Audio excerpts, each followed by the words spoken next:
Hi guys, మన ఇంట్లో use చేసే ఈ మాడ్యులర్ స్విచెస్ని ఇంటర్నల్ పార్ట్స్ ఎలా ఉంటాయి, అలాగే ఎలా వర్క్ అవుతుందని మీకు ఇప్పుడు ఎక్స్ప్లెయిన్ చేస్తాను. ఇంటర్నల్ పార్ట్స్ అయితే ఇలా ఉంటాయి. మనకి 20 amp స్విచ్ ఇది. లోపల వచ్చేసరికి ఒక స్ప్రింగ్ మెకానిజం అయితే ఉంటుంది.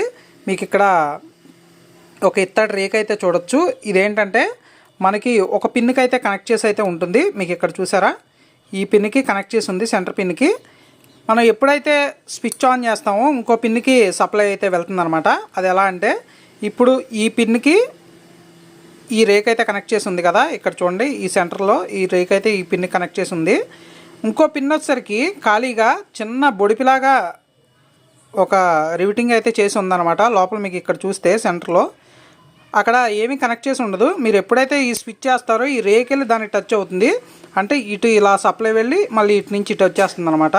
మీకు అర్థమైంది అనుకుంటున్నాను switch mechanism. Thank you for watching.